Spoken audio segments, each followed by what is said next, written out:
टिकाको दिनमा मेरो बुवा आमालाई कति पीडा हुन्छ होला। मेरो मम्मी बेहोस हुनुभयो, मेरो मम्मी रोएर बेहोस हुनुभयो,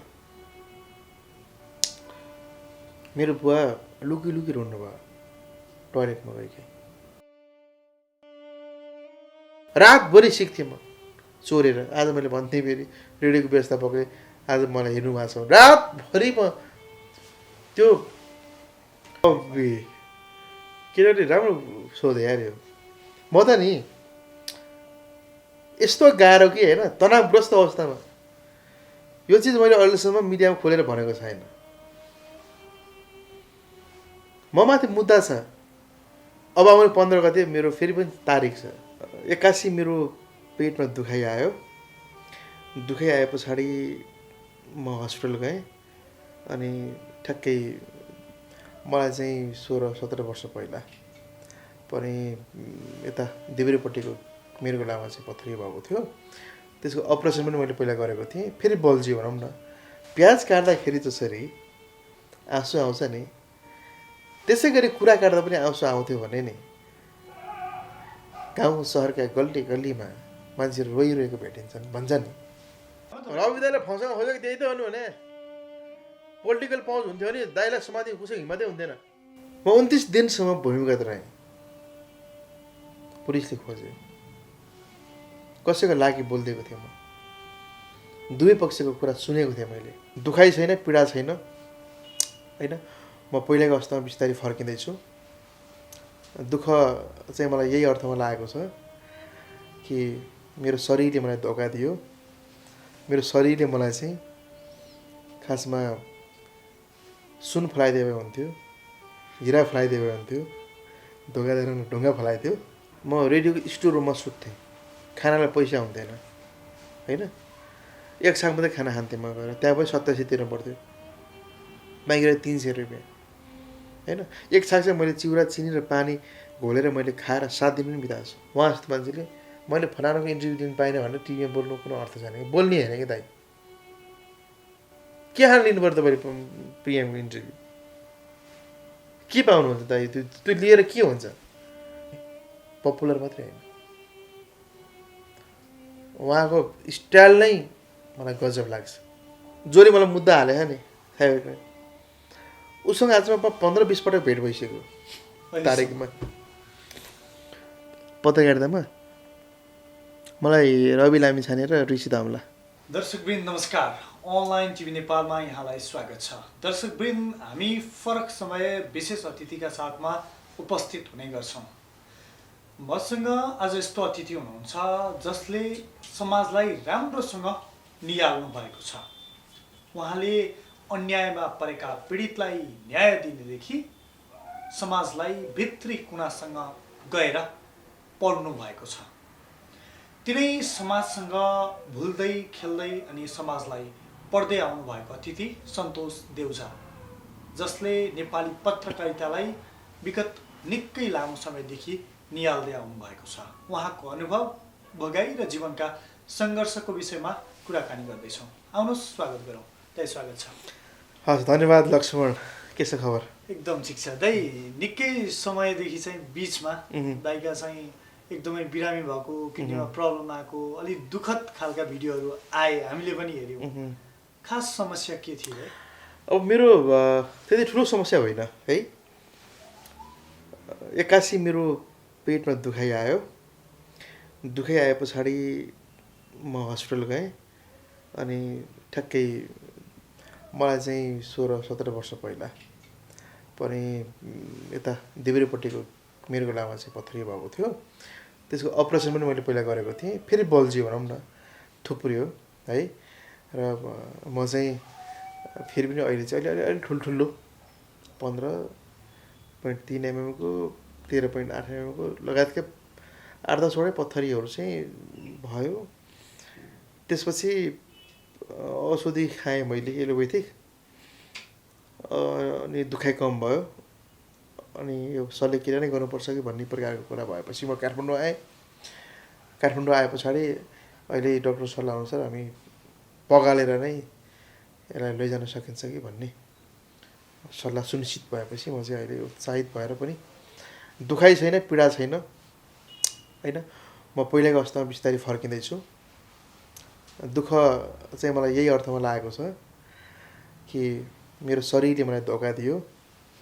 मेरो शरीरले मलाई चाहिँ खासमा सुन फलाइदिए भए हुन्थ्यो, हिरा फलाइदिए भए हुन्थ्यो, धोका दिएर ढुङ्गा फलाइदियो। त्यसमा दुःखी छु। कहिलेकाहीँ यात्रामा निरन्तर गइरहँदा चाहिँ एउटा ब्रेक लाग्दो रहेछ क्या तपाईँको पनि जीवनमा ब्रेक लाग्न खोजेको थियो कि के हो? जीवनमा ब्रेक लाग्दैन। यस्तो यो सानसानो आडमासुको शरीर हो, होइन भाइ?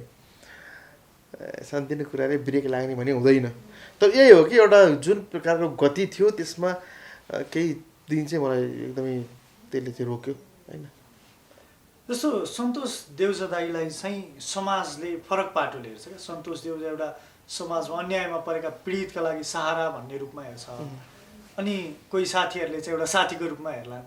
सन्तोष देउजा आफैलाई चाहिँ कुन रूपमा हेर्नुहुन्छ? मलाई जसले हेर्नुहुन्छ नि, उहाँहरू चाहिँ मेरो एकदमै नजिकका आफन्त जस्तो लाग्छ है। दुनियाँमा रगतको साइनो मात्रै आफन्त होइन, रगतको साइनो भएकाहरू त हेर्नुहोस् आफन्त भन्दा नि पराइको व्यवहार हुन्छ अधिकांशको।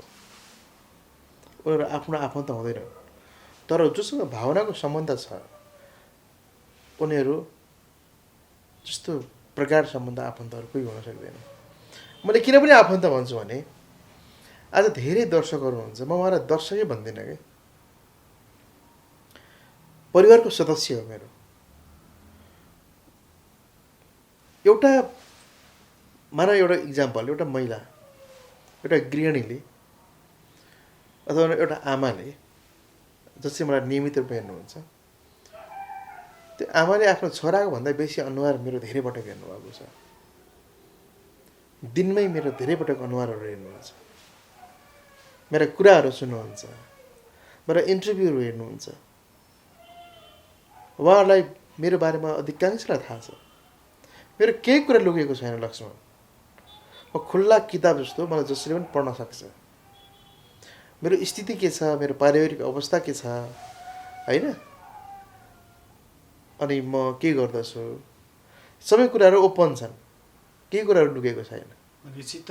सबैलाई थाहा छ, सबैलाई, जसले मलाई नियमित रूपमा हेर्नुहुन्छ। मेरो बारेमा त्यति धेरै थाहा छ भने जसले मलाई दिनमा एकपटक हेरेकै हुन्छ, भेटेकै हुन्छ भिडियो मार्फतबाट भने उहाँहरू जति मेरो नजिकको त अरू कोही हुन सक्दैन। त्यसैले उहाँहरू मेरो लागि भगवान पनि हुनुहुन्छ, उहाँहरू मेरो लागि सबैभन्दा नजिकको आफन्त पनि हुनुहुन्छ। मलाई यदि कसैले बाटोमा भेट्छ भने नि मैले उहाँलाई नयाँ फिल कहिले पनि दिँदिनँ। पहिलोपटक भेटेको अनुभव नि मलाई यदि कसैले भेट्छ भने नि उहाँले गर्दै गर्नुहुन्न। उहाँहरूको पनि व्यवहार त्यस्तै आउँछ कि लक्ष्मण, ओहो सन्तोष भाइ, ओहो सन्तोष दाई, होइन? ओहो बाबु छोरा, अँगल हाल्ने, मेरो बाबु छोरा हो भन्ने। मलाई उहाँहरू भेट्दाखेरि परिवारको सदस्य भेटे जस्तो लाग्छ। जस्तो तपाईँलाई माया गर्ने जमात एउटा छ, प्रशंसा गर्ने जमात अर्को छ, तपाईँलाई धेरै साथ दिनुहुन्छ, अनि कहिलेकाहीँ विरोध गर्ने अथवा तपाईँका कुरा काट्ने मान्छेहरू चाहिँ भेट्नु भएको छ कि छैन? एउटा चिज नि भाइ, यदि मैले एउटा भनाइ छ, प्याज काट्दाखेरि जसरी आँसु आउँछ नि त्यसै गरी कुरा काट्दा पनि आँसु आउँथ्यो भने नि गाउँ सहरका गल्ली गल्लीमा मान्छेहरू रोइरहेको भेटिन्छन् भन्छ नि, त्यो त कुन क्षेत्रमा छैन र? त्यो ऊर्जा हो नि, कुरा काटेको होइन नि। त्यो कसैले मेरो बारेमा टिप्पणी गरिदिन्छ, यसले यस्तो गल्ती गर्यो भनिन्छ भने त्यो त म सुध्रिने मौका हो नि। म प्रशंसासँग नि लक्ष्मण सधैँभरि म डराउँछु, तर आलोचनालाई म प्रेम गर्छु। आलोचना हुनुपर्छ। यदि कसैले मेरो बारेमा सोचेरै, मेरो बारेमा कुरा गरेरै उसले समय खेर फालिरहेको छ, मेरो लागि त उसले मिहिनेत गरेको छ नि त। उसले भलै मेरो राम्रो होस् भने नचिताएको होस्, तर एटलिस्ट उसले मलाई सुध्रिने मौका त दिएको छ नि। यो गल्ती गर्यो, त्यो गल्ती गर्यो, यताउता, त्यसलाई म सहर्ष स्वीकार गर्छु। मैले कमेन्ट पढ्छु। 95% मेरा पोजिटिभ कमेन्टहरू मैले देखि नै रहेको छु। 5%ले मलाई केही फरक पर्दैन, तर एउटा यो चाहिँ हो कि खबरदार भन्ने पाटो त रहनुपर्छ। मलाई स्वीकार्य छ आलोचनालाई, मेरो फेसमै आएर गर्नुहोस्, हाँसेर म स्वीकार गर्छु।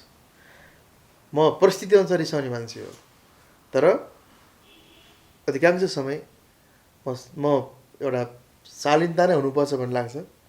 तपाईँले समाजमा धेरै अन्यायमा परेका मान्छेहरूको न्याय सारथी बन्नुभयो होइन? तपाईँ चाहिँ जीवनमा कहिलेकाहीँ अन्यायमा परेको अथवा एकदमै गाह्रो परेका दिनहरू छन् कि छैनन् तपाईँ?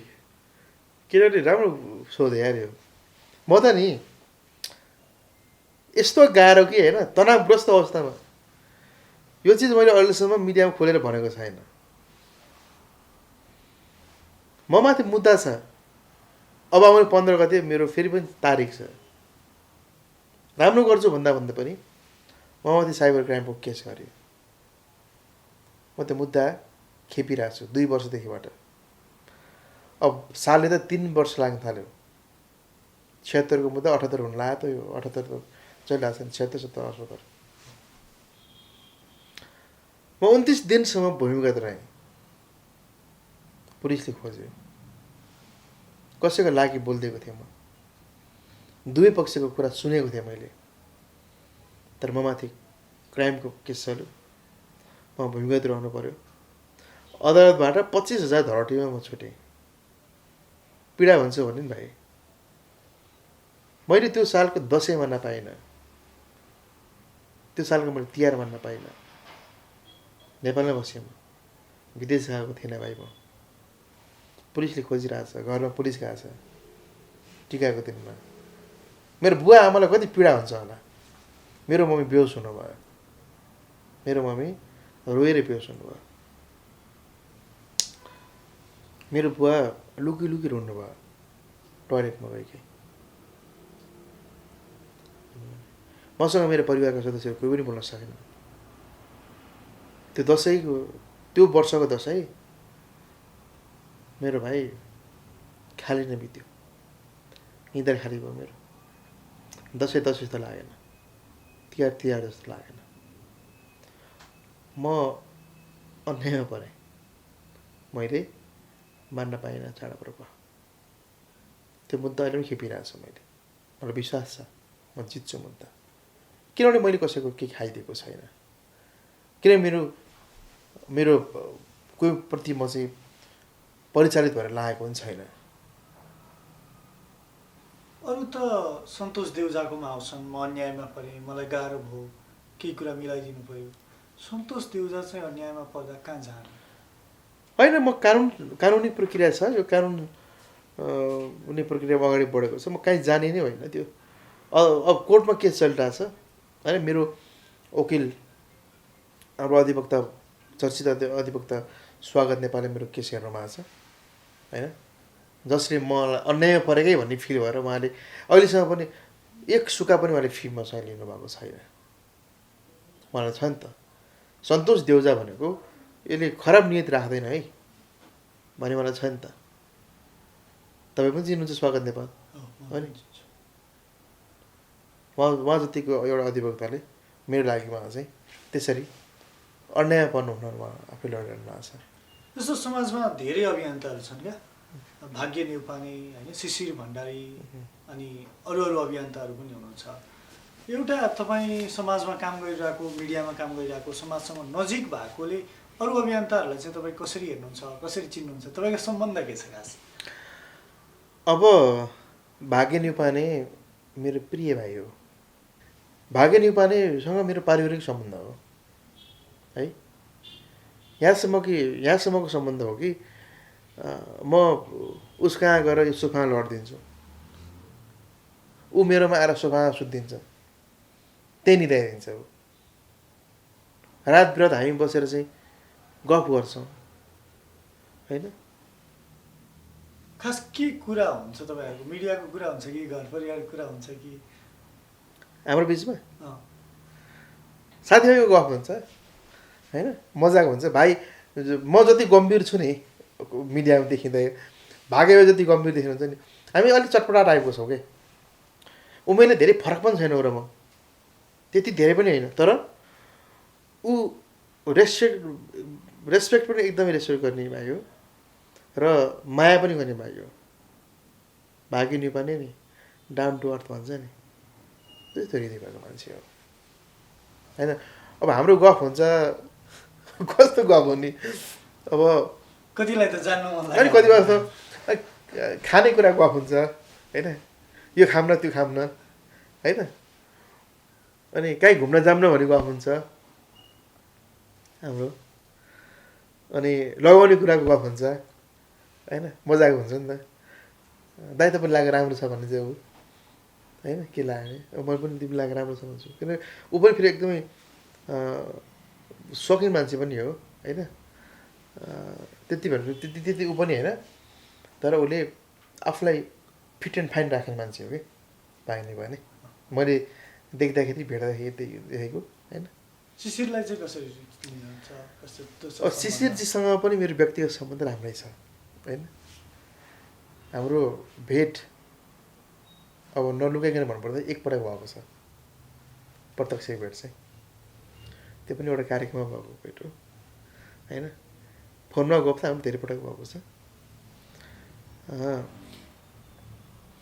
शिशिर मान्छे पनि उहाँ एकदमै मन कोमल भएको होइन आलोचनाहरू आयो भने फेरि अलिक छिटो आत्तिने बानी चाहिँ शिशिरको जस्तो लाग्छ मलाई किनभने आलोचना साह्रो नसुनेको मान्छे हो प्रिय मान्छे हो क्या जनताको अहिले पछिसम्म साङ्गीतिक क्षेत्रमा निकै राम्रो गर्नुभएको छ उहाँले होइन अब मैले सुन्दैछु उहाँले एउटा गीत निकाल्नु भएको थियो जुन यो फोटो फ्रेममा 2 भन्ने एकाध व्यक्तिले गाली गरे अथवा आलोचना गरे भने मलाई गीतै हराउनु भयो किन हराउनु भयो भने मैले फेरि यसलाई फेरि पोजिटिभ रूपमा लिएको छु मैले त्यसरी अब खाँदै नखाएको विष लगाएपछि किन विष सेवन गरेर बस्ने भन्ने टाइपको उसको सोच हो कि त्यही भएर उसले चाहिँ त्यो गीत हटाएको लाग्छ मलाई तर किनभने अनागमा गाली खाइयो भन्ने भयो कि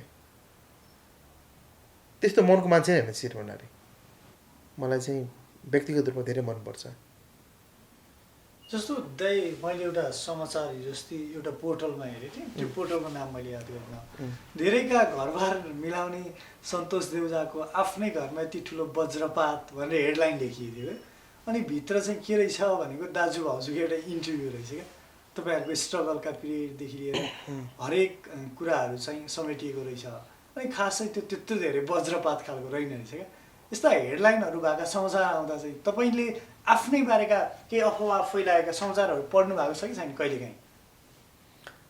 मैले पढ्दिनँ भने पनि साथीले पठाइदिनुहुन्छ होइन म हेर्दिनँ यो अनलाइनपल्ट के लेख्यो होइन साथीले पढाएको चाहिँ मैले यसो हेर्छु हाँस्छु अहिलेसम्म एकदम हाँस उठ्दो अथवा अचम्म तपाईँलाई नै थाहा नभएको तपाईँको बारे आएको छ कि? त्यस्तो के आएको छ र थुप्रै अब न्युजहरू आइरहेको हुन्छ होइन अब मैले सामान्य बिरामी भएर म चाहिँ यो भयो भन्दाखेरि अब एकदमै गम्भीर बिरामी आयो भनेर आयो भने होइन अनि अर्को चाहिँ सन्तोष देउजाको 2टा श्रीमती भएपछि श्रीमती के आफ्नो रोइन टाइपको यस्तै अनि मलाई नै थाहा नभएको विषय त्यो मसँग सम्बन्धितै नभएको विषय पनि न्युज आइरहेको हुन्छ मैले चाहिँ साथीहरू पठाउनुहुन्छ म यसो हेर्छु हाँस्छु त्यसले चाहिँ जस्तो 2टा श्रीमती अथवा त्यस्ता खालका न्युजले चाहिँ दाजु हजुरबिच खटपट आएको छ कि छैन? मेरो श्रीमती जस्तो समझदार त कोही पनि छैन है समझदार छैन उनलाई त्यो उनले बुझेको छैन कि सबै कुराहरू किनभने ऊ पनि एउटा रेडियोको एउटा राम्रै पोस्टमा काम गरेर आएको मान्छे हो मिडियालाई राम्रोसँग बुझाए मान्छे हो होइन पहिला उनी रेडियोलाई नै उनी अब रेडियोको उनी चाहिँ म्यानेजर भएर आएको मान्छे उनले बुझ्छ नि त्यो कुराहरू होइन त्यस्तो खटपट पनि हुँदैन एउटा सफल श्रीमानको लागि श्रीमतीको हात चाहिँ प्रगतिमा कति हुँदो रहेछ भाइ? आज सन्तोष देउजा जे छु नि खासै छु त्यस्तो लाग्दैन जति माया गर्नुभएको छ जे हो नि यो मेरो 50% त श्रीमतीकै कारणले हो उनकै कारणले हो तर तपाईँले जीवनमा धेरै दुःख किनभने नि म भन्छु अभावको घडीमा पनि उनले साथ दिनु मलाई, अभाव चरम अभावमा पनि उनले मलाई साथ दिनु होइन। र म त एउटा गाउँको मान्छे, उनी एउटा बजारको सहरकोमा हुर्केको। उनले मेरो गाउँमा गएर सहरमा त्यसरी सुखमा हुर्केको मान्छे घाँस काट्ने, दाउरा खोज्ने, खर काट्न जाने होइन, सबै गरिन् उनले। दैलाछेमा चाहिँ पानी थिएन त्यो बेलामा, सुकेको थियो धारा, खोलामा हुन्छ नि कुवामा गएर पानी बोकेर आउने, पानी खाने। घरमा राम्रोसँग भात पनि पकाउन नजाने केटी हो बिहा गर्दाखेरि मैले। उनले मेरो लागि त्यति उनले सहर आए नि त, उनले दुःख सहन सक्ने भयो नि त। त्यही कारणले त आज मैले उनलाई सुखमा राख्न सफल भएको छु, म गर्वका साथ भन्छु। र मेरा हरेक अभावमा उनले मलाई साथ दिएकी छन्। महत्त्वपूर्ण घडीमा, टर्निङ पोइन्टमै, मेरो जीवनकै टर्निङ पोइन्टमै उनले मलाई साथ दिएकी छन्। जस्तो सन्तोष देउजालाई चाहिँ धेरैले एकदम खुसी, अहिले त आफ्नै गाडी छ तपाईँसँग, आफ्नै सम्पत्ति छ, राम्रो कमाउनु भएको छ, राम्रो लाइफस्टाइल जिउनु भएको छ। कुनै दिन यस्तो दिन थियो जुन दिन चाहिँ सन्तोष देउजाले अब के गर्ने होला, मेरो दिन कसरी कट्छ होला, अथवा मेरो भोलिको भविष्य के होला भन्ने सोच्नुहुन्थ्यो? धेरै धेरै सोच्थेँ म। तिमीले अहिले भने जस्तो अहिले म त्यो प्रसङ्गमा आउँला। रेडियोमा सुरुमा काम गर्थेँ, 3000को तलब थियो। मैले त्यो भनेको छु, त्यो तलब थियो, रुममा बस्नलाई पैसा पनि नपुग्ने भएर म रेडियोको यो त सट्टीको हुन्छ, यो धेरैले थाहा छ क्या, म रेडियोको स्टोर रुममा सुत्थेँ। खानालाई पैसा हुन्थेन होइन, एक साग मात्रै खाना खान्थेँ म गएर, त्यहाँ पनि 87 तिर्नु पर्थ्यो, बाँकी 300 रुपियाँ होइन। एक साग चाहिँ मैले चिउरा चिनी र पानी घोलेर मैले खाएर 7 दिन पनि बिताएको छु हेटौडामा। मैले कहिले पनि भन्न, उडुसै उडुस, जुम्रै जुम्राको स्टोरभित्र सुतेको छु म। त्यो रेडियोको रेडियोको टेक्निसियनले 11 बजी रेडियो बन्द गर्थ्यो, ऊ जान्थ्यो। अनि मैले गएर चाहिँ गेट बन्द गर्थेँ, अनि आएर स्टोरमा सुत्थेँ। बिहानै उठ्थेँ, बिहान 5 बजी, 4:30 बजी 5 बजीको लागि रेडियो खोल्न आउँथ्यो, गएर फेरि उसले मैले गएर चाहिँ 4:30 बजी गेट खोलिदिन्थेँ। अघोषित म त्यहाँ गेट पालेको थिएँ। दिउँसोमा म खुट्टाले हिँडेर रिपोर्टिङ गर्थेँ, रिपोर्ट बनाएर आउँथेँ। तर रेडियोमा मेरो नाम चाहिँ प्रशिक्षार्थी पत्रकार सन्तोष देउजा भन्थ्यो। कति पीडा हुन्थ्यो र मलाई। आफूले भोइस ल्यायो, आफूले रिपोर्ट लेख्यो, तर भोइस पढ्छ, रिपोर्ट पढ्छ अर्कोले, त्यहाँ आउँछ नाम प्रशिक्षार्थी पत्रकार सन्तोष देउजाको सहयोगमा तयार पारिएको फलानाको रिपोर्ट। कति पीडा हुन्थ्यो। तिमी पनि त भए रेडियोबाट आएको नि त, रेडियो ब्याकग्राउन्ड हो तिम्रो पनि होइन, कति पीडा हुन्थ्यो मलाई त।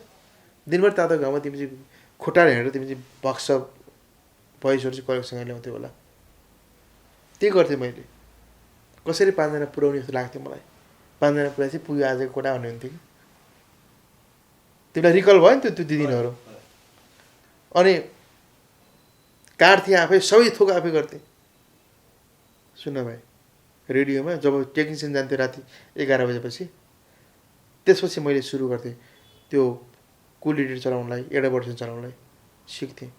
रातभरि सिक्थेँ म चोरेर। आज मैले भन्थेँ फेरि रेडियोको व्यवस्थापकले आज मलाई हेर्नु भएको छ, रातभरि म त्यो प्रोडक्सन रुमभित्र, त्यहाँ प्रोडक्सन इन्चार्जले मलाई छिर्न दिन्थेन। हेरे पनि पर हेरि हेर्नु भन्थ्यो। तिमीहरू अहिले असल मित्र छ है, जसले तपाईँलाई हेर्नै दिनुहुन्न थियो, म अहिले साथी हो।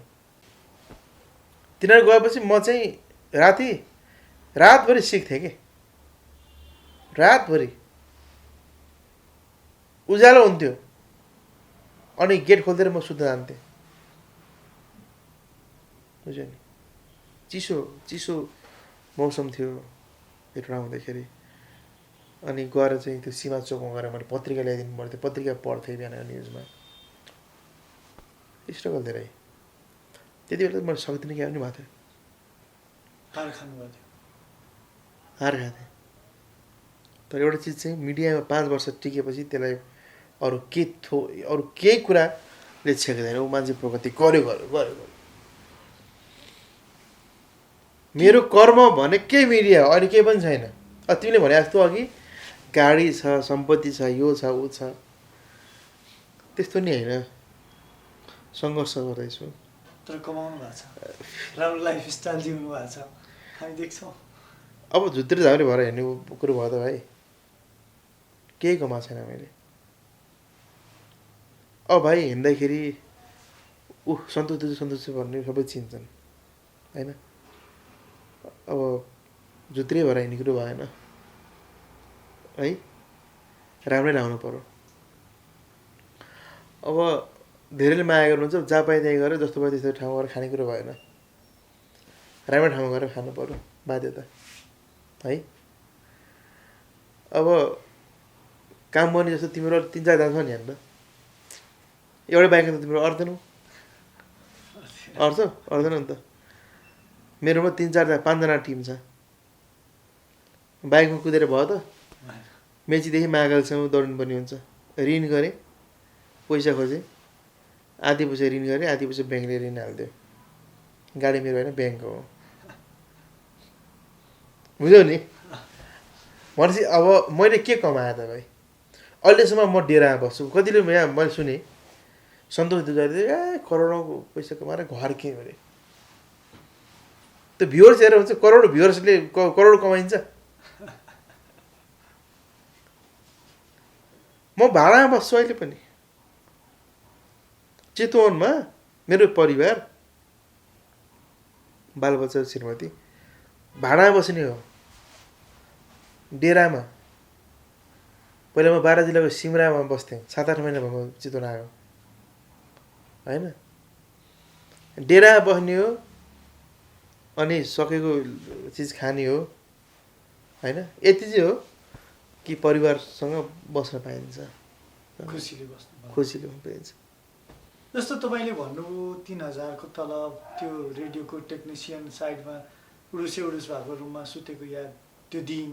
आज तपाईँ त्यही ठाउँमा शानदारका साथमा बडीगार्ड पनि लिएर जानुहुन्छ। कस्तो अनुभव हुन्छ त्यहाँ छिर्दा? यसलाई फेरि त्यो अतिरञ्जित पनि नगरौँ न। मेरो बडीगार्ड भन्नाले पनि मेरो साथीहरू हो सबै,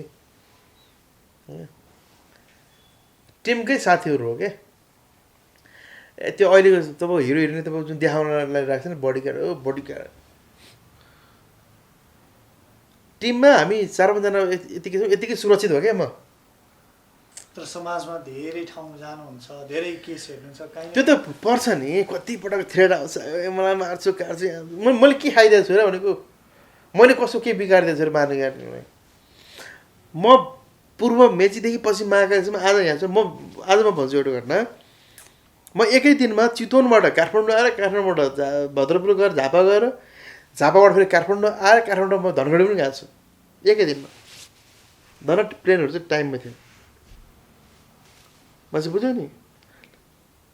चितवनबाट काठमाडौँ, काठमाडौँ धनगढी, के अरे झापाबाट यहाँ काठमाडौँ, फेरि यहाँबाट धनगढी, एकै दिनमा नेपाल पूर्वदेखि पश्चिम गएको छ। घटना मलाई याद छ। दौडधुप त छ नि त। हिँड्दाखेरि लङ ड्राइभ हुन्छ होइन।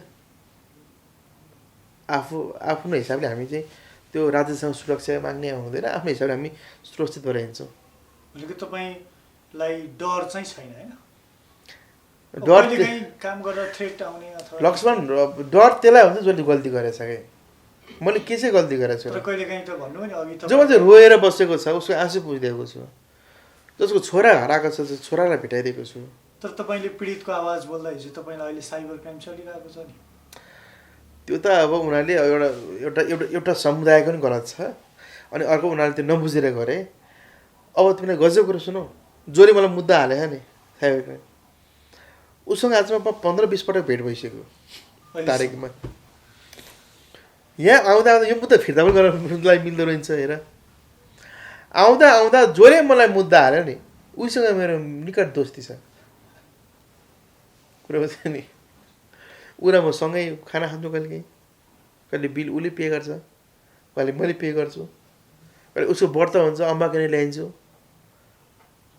उसले मलाई चाहिँ ल्याइदिन्छ बेर्दाखेरि अङ्गाला हाल्छु कोरोनाको डर छैन होइन त्यो हुन्छ नि त्यो आत्मीयता जसले तपाईँलाई मुद्दा हाल्यो त्यो चाहिँ आत्मीयता छ। आत्मीयता छ अब के गर्ने त होइन ऊ पनि फेरि मान्छे फेरि गजबै लाग्यो मलाई फेरि राम्रै लाग्यो कि मान्छे घटा परिवेश अब उसले अरूलाई हाल्न खोज्दाखेरि मलाई हाल्यो बाध्यताले हाल्यो भने मलाई थाहा छ म जित्छु पनि मुद्दा सामान्य हो कि जस्तो अब थोरै हामी फरक प्रसङ्गमा जाउँ तपाईँ राजनीतिलाई चाहिँ कतिको नजिकबाट हेर्नुहुन्छ?